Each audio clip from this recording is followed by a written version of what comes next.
Well, good afternoon, everybody. Thank you for being here. Thank you, Councilmember Nelson, for being here, for your remarks, for your convicted leadership. I've had the great pleasure for over 20 years of calling Sarah a friend and a colleague, and I'm glad that we all today can call her the president of the Seattle City Council. It's got a great ring to it. And thanks for modeling the way of being back in the office. I think democracy and public service should be done in public again, and I think it's good for government, it's good for downtown certainly, and it's good for the relationship between our elected leaders and our mayor.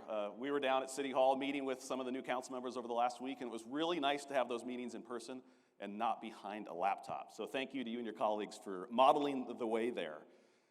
Somehow we scheduled this on the same night of the State of the Union. Awkward. I wish President Biden's people had called my people. We would have sorted it out.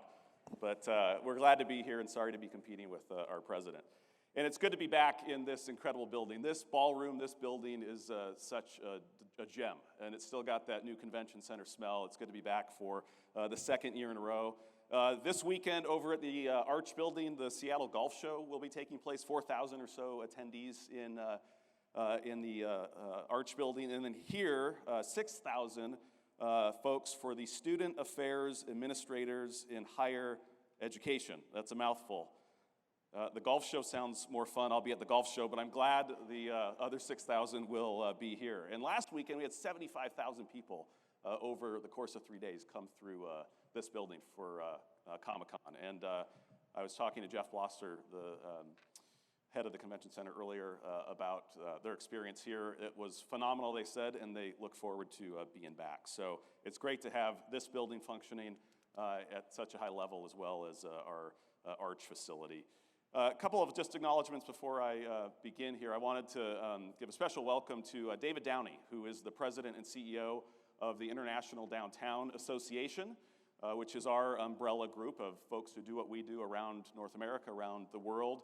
And David and his colleagues and 1,200 or so folks will be coming to Seattle in September of this year for the annual International Downtown Association Conference.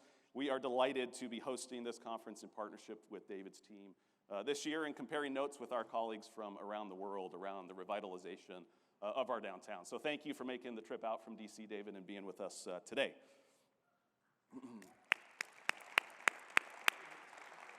And I mentioned Jeff Blosser earlier. I wanted to acknowledge Jeff's extensive service in the convention industry, 45 years of service in convention center business across our country, 13 here in Seattle, getting this facility built through a pandemic, 22 years in Portland, an incredible asset for Seattle, who will be retiring from his role, well-earned retirement in May. So thank you, Jeff, for all you've done for Seattle, for shepherding this project through a really difficult time. And Mary Baccarella, the wonderful executive director and leader of the Pike Place Market, who steered that incredible 100-plus-year-old institution through a very, very difficult time. 6 years leading the market. Mary will be retiring later this spring. She's had her hand on the helm of some of the Seattle's great institutions, from SIF and the Space Needle. She's made great contributions to our culture here in the city and been a great leader for the Pike Place Market. She's here today. I want to recognize her service and wish her well in her next adventure.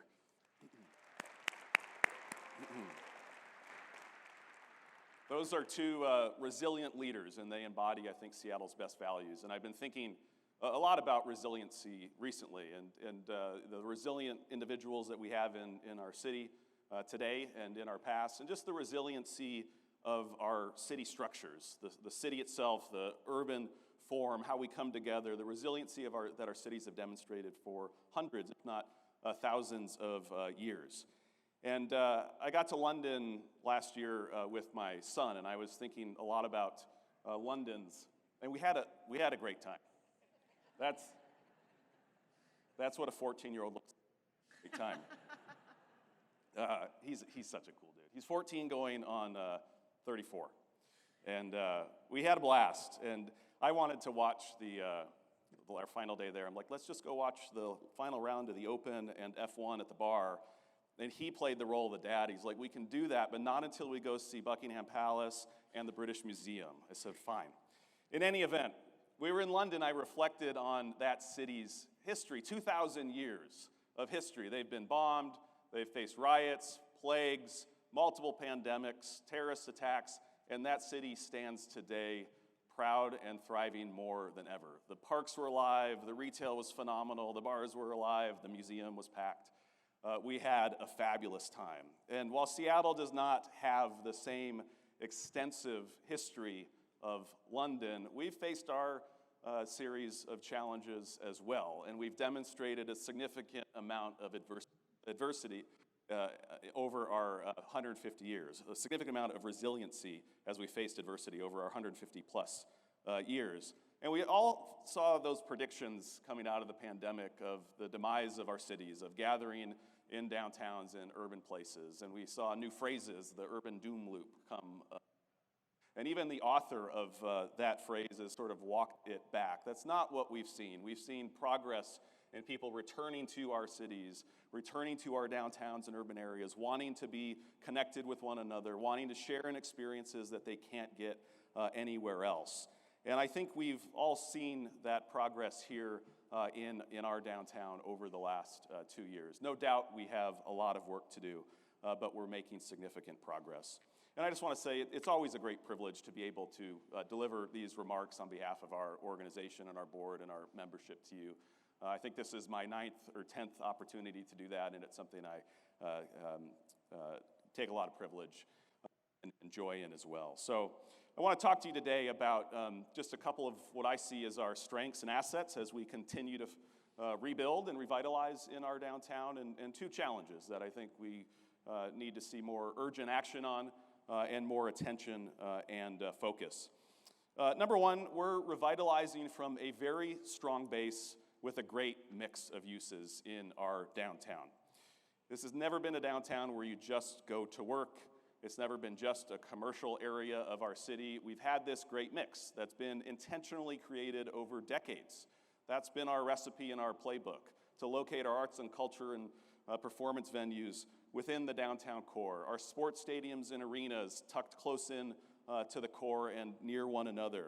Our convention center, the existing building, the Arch, and the new convention center, to have those close into the downtown. This was probably the most complicated place in the state of Washington, on top of a transit facility, the bus tunnel that was here, to build a convention center. But we made the decision to do that because it's good for this mix. And I echo Sung's shout out to County Executive Dow Constantine. Anybody involved with the convention center will tell you this building would not be here but for Dow's leadership in getting this thing done as the owner of the underlying dirt that this building sits on today. So thank you for that, Dow.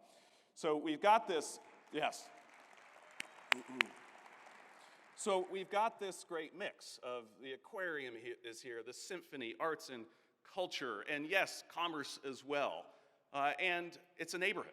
We've been intentional over many decades of locating thousands of residents and residential units in our downtown. And we've seen continued growth over the last 20 years in the number of people living in downtown Seattle. Today, there's more people that live in downtown Seattle than did prior to the pandemic. A record number of people living in downtown Seattle, 106,000 folks calling downtown home, and 74% growth since 2010. So a remarkable story, and very intentional about creating this mix of residential arts, culture, sports, and commerce in our downtown. And we've got more coming, more than 6,000 units of residential development under construction, currently just trailing the city of Denver among our peer downtowns west of Chicago. And within the last year, 2,500 residential units opened. So we've got this great mix, which is really the recipe for any downtown that wants to be successful and relevant post-pandemic. We need to move from a central business district to a central experience district. That's what this place is about. It's about connecting people, it's about community, it's about social experiences you can't get anywhere else, and it's about having that great mix of uses and this flywheel that feeds economic activity, walkability, proximity. That's what the market wants, and we've been focused on that for a number of decades. I think it's one of our assets as we continue to make our way out of this pandemic. And I will say this mix that we have is only going to get sweeter when the Sonics return to the city of Seattle. The city's ready, We've got an arena that's ready, Seattle Center is ready, and we have a locker room that is ready for an NBA team. There's a lot of chatter lately about the return of the Sonics. The mayor mentioned it in his State of the City speech a couple weeks ago. There's this buzz about town, about the Sonics' potential return. Downtown cannabis store owner Sean Kemp said whatever he can do to sweeten the pot for the NBA to return a team to Seattle, he will do it. He said Climate Pledge Arena is a phenomenal place. He's very high on Climate Pledge Arena. There's not a better joint in the country for an NBA team to play. So we look forward to the Sonics' return to our city. We deserve it. Moving right along. Number 2, we are investing in our downtown. We continue to make investments, the public sector, the private sector, the philanthropic sector. Even in these uncertain times, we are investing in this place. It's a critical strength of ours, and it's something worth being very, very proud of. The new aquarium that will open later this year, Coleman Dock and the improvements to the ferry terminal to make sure 8+ million pedestrians can get through there, plus cars as well. We're expanding light rail, Linwood Light Rail. Linwood Link will open later this fall. All trains lead to and from downtown Seattle. So huge investments in public infrastructure and big investments in programs and promotion and cleaning as well. We renewed and reauthorized the Metropolitan Improvement District for another 10-year term last May under the leadership of Councilmember Sarah Nelson. That was a huge lift, which will mean more than $200 million of investment over the next decade in cleaning, marketing, beautification, park programming, and staffing. That is a huge win. Just in the last 2 months, we've hired 35 additional ambassadors, a team of 165 full-time ambassadors out there. Lots of new equipment as well. And we're promoting our city as well under the leadership of Visit Seattle and the investments our hotel community are making, which were increased this last year, $10+ million a year in promoting downtown and Seattle to the world, to the country, to leisure travelers, and to folks looking to host conventions here. So on total, we've got $5 billion or so under construction or recently delivered of public infrastructure and $400 million+ in ongoing spending over the next decade to keep this place clean, beautiful, and to promote it to folks from around the country and around the world. That's a big deal. So even in these uncertain times, we're doubling down on our investment in this place. That's a strength and asset of ours and something that gives me a lot of encouragement. And of course, the waterfront. And I won't say anything more than that because you're gonna hear from Joy and Leslie soon, but this is gonna blow people's hair back when this thing is done, and we're not far from it being done. But looking ahead, one other additional investment to highlight.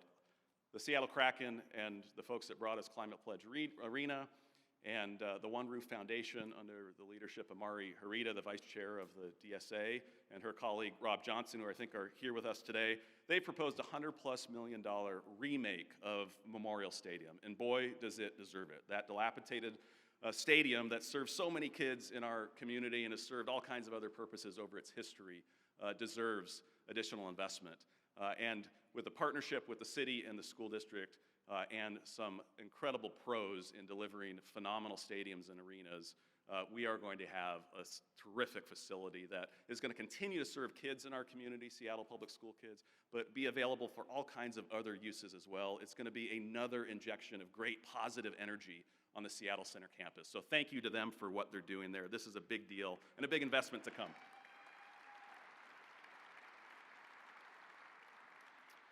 So the third area that I see as a strength that gives me encouragement is really around our brand. Our brand remains strong. Seattle's brand remains strong around the country and around the world. And our brand got beat up pretty good during COVID, and for some good reasons, some well-earned reasons in local press and national press and beyond. But I think what we've seen with the strong return of visitors that have come from around the world to have experiences here either for the first time or to have them again is that our brand remains strong. We had a record cruise season in the summer of 2022 and in the summer of 2023. Thank you to our friends at the Port of Seattle and some of our other cruise friends in the house today for all they do to drive economic activity into our downtown. There's a lot of my colleagues from around the country that would love a cruise business as part of their downtown, but they don't have any water. And we benefit from the water and all those people that get off the boats and spend money in this downtown. They drive a heck of a lot of economic activity. And later this summer, those boats are going to be plugged into shore power. So we're making big environmental strides as well and to support our cruise business. So people from those that are on cruises to come in for weekends with your family, whether it's from Issaquah or Iowa, folks coming for conventions, people return to Seattle. And that's a good thing. And I think some of us were worried of, as we reopened coming out of the pandemic, after we saw a lot of negative headlines, and not just us, but folks from around the country, whether it was on the Today Show or other places, would they come back? They have, and they've come back in big numbers. And, Taylor Swift, who was at the Taylor Swift show? One of them, yeah. I mean, she rocked Lumen Field, right?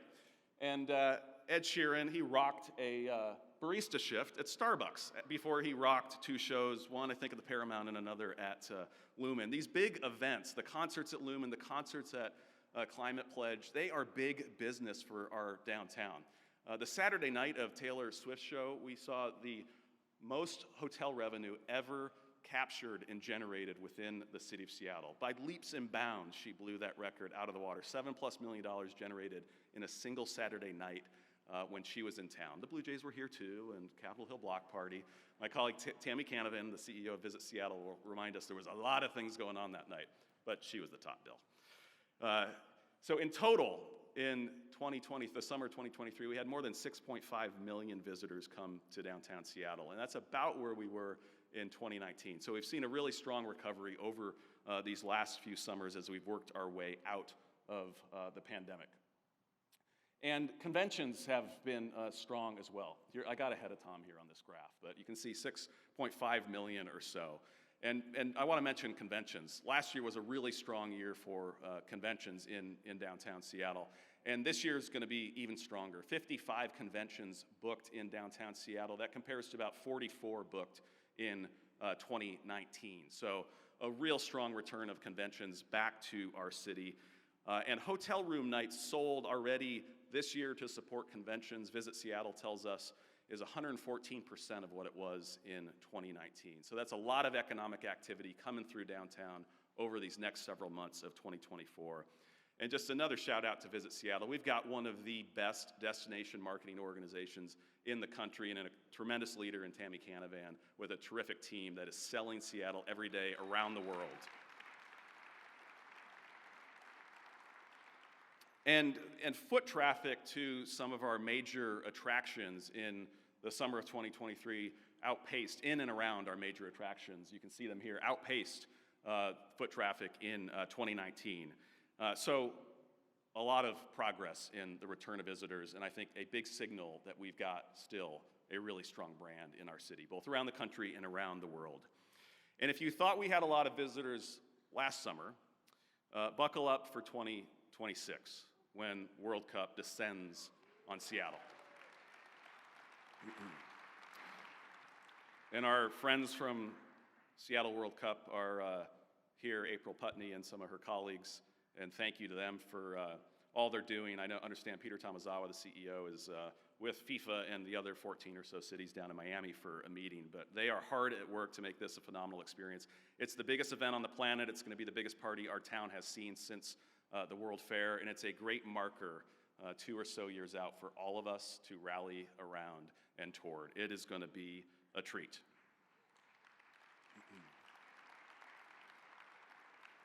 And I should say, too, the Seattle Sports Commission and Beth Knox, their CEO, all that they're doing to support, and we had to bid on this and win, so there was a lot of work going back many years to just get this thing. And now the work, the additional work that it takes to actually host it. A huge shout out to Beth for the incredible success we've had bringing and hosting All-Star Week, the Winter Classic, and now we turn our sights on this major event. There's a few in between. March Madness Women's Regionals will be here as well. But thank you to Beth and her team at the Seattle Sports Commission for all they do. So our brand clearly remains strong. We're investing. The public sector, the philanthropic sector, the private sector continues to invest in this downtown. And we've got this dynamic mix of uses. We're not overly subscribed to one sector or another. We've got arts and culture and residence, commerce and sports and conventions in our downtown. These are all positives and things a lot of downtowns would really die for. These are two challenges I believe warrant additional action and more attention and more focus. First, locals are coming less often to the retail core of downtown. So when you isolate out Seattle Center and the great arena, which drives a lot of traffic, and the stadiums on the south, and we're just looking here at the retail core, think First to 9th Avenue, so this building to the Pike Place Market, and Stewart to roughly Union. Locals, that folks live within 10 miles of downtown, are coming half as often post-pandemic as they were pre-pandemic. You can see those visitation frequencies there. And when we compare ourselves to some of the other entertainment, retail, and food and beverage centers within our region, we're trailing their recovery. They're about back to where they were when it comes to frequency of annual visits of locals to those places pre-pandemic to post-pandemic. So we've seen this market shift in who is coming in to our downtown. We've seen more visitors from out of state, which is great. We want them to come here, spend money, and then they go, which is not a bad deal. But for our downtown to be successful, for downtowns to be relevant, they've always had to be places that locals love first. Locals love them first, then everybody else is gonna love them too.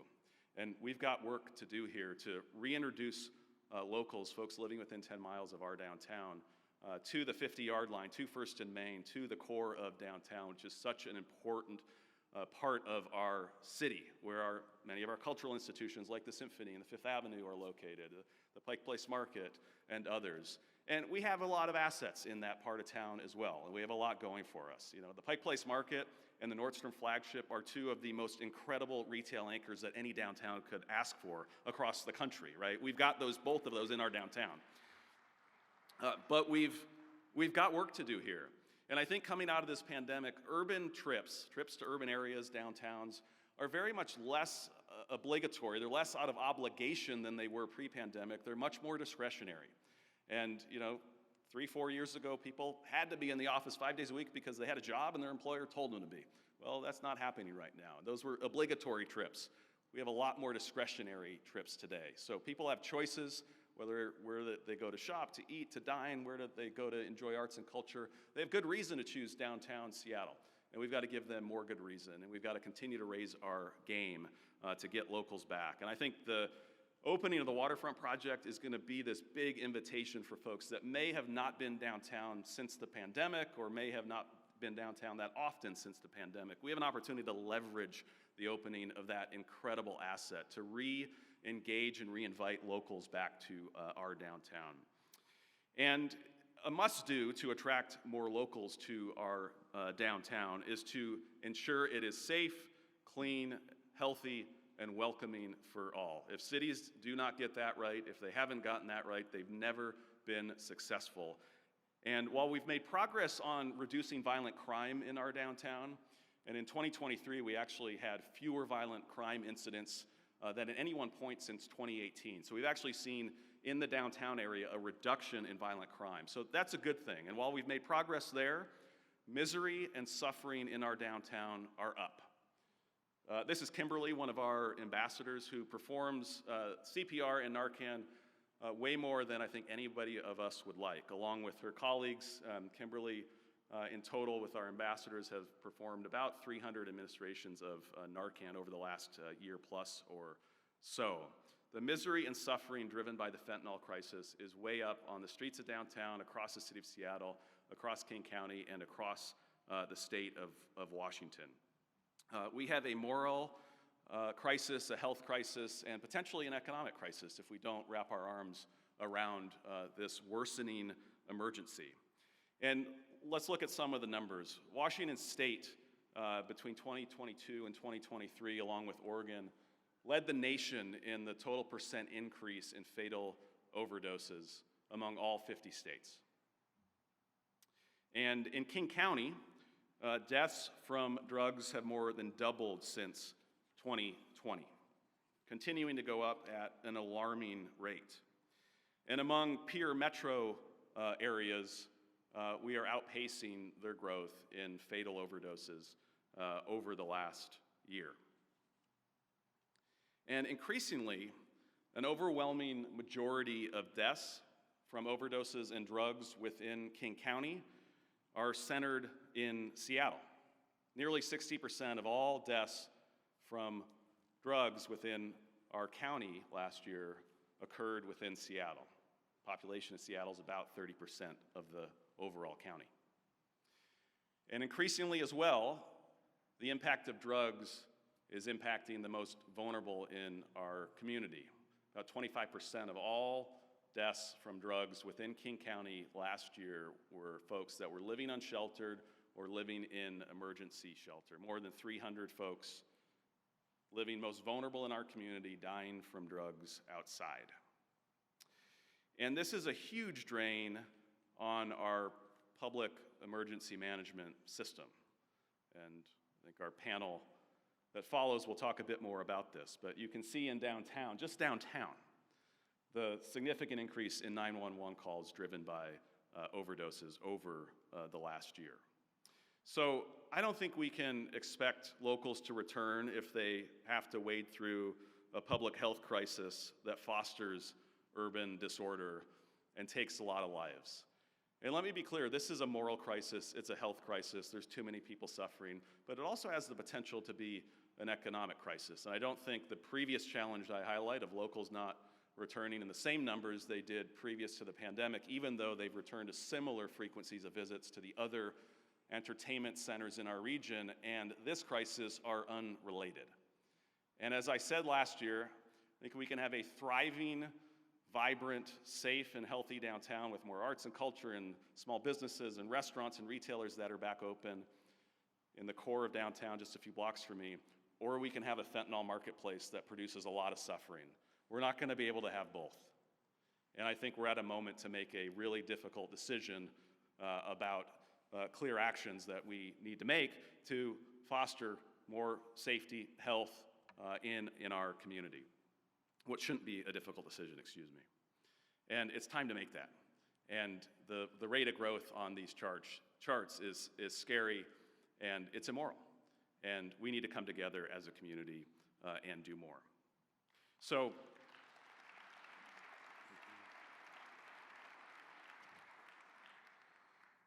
and I do want to acknowledge what the county announced earlier this week, the 5 steps that County Executive Constantine, along with some council members, announced, along with public health. I think these are critical initial steps. We have to act with urgency. This is everybody's crisis. Philanthropic sector, private sector, all levels of government need to come together to make a difference here. So we no doubt have some tough challenges to confront that require collective and urgent action. And we have some advantages and strengths as well, as I covered earlier. And I do think, I agree with Councilmember Nelson, I think we are at this unique moment, an inflection point of sorts in Seattle. I was having lunch the other day at the Nordstrom Grill, and I was reflecting on the passing of Blake Nordstrom, which was just a little over 5 years ago, this past January, and I was reflecting on what he would always say in a boardroom. Blake was the chair of the Downtown Seattle Association many years ago, among his many civic contributions in Seattle. And I remember him in a committee meeting or a board meeting, and any kind of meeting, he would always be sort of challenging whether or not we had consensus and alignment. Consensus and alignment. If we didn't, we were never going to achieve any progress. We'd never reach the outcome. If we didn't agree on the scope and sort of contours of the problem and how we were going to address it, we'd never get there. Consensus and alignment, consensus and alignment. He would just sort of pound his fist on that. And I think at this moment we sit in Seattle, when you look at the council we have, you look at the mayor and his focus, you look at what voters just said in November, you look at where the philanthropic sector is investing, you look at what the business community and the private sector are doing, Seattle does not get closer to consensus and alignment than we are right now. And we ought to not waste it. We should be bold and act with urgency to address the crises that I just covered and to seize the opportunities we have in this room, in this city, excuse me. And if you think about the actions of the generations that came before us as they worked their way out of those periods of adversity, whether it was the Great Fire or the Boeing bust or the retail core threatened in the mid-1990s when it was all boarded up and Frederick and Nelson left. I think we should draw inspiration from how bold they acted, the conviction they led with, the shit they got done that we still all benefit from today in downtown Seattle. And we should take that same attitude, that same conviction, and apply it to the problems and the opportunities we face today. That's our charge at this moment, to maximize the consensus and alignment we have in this room, in this downtown, and in this city. Let's get it done. It's worth it. Thank you very much.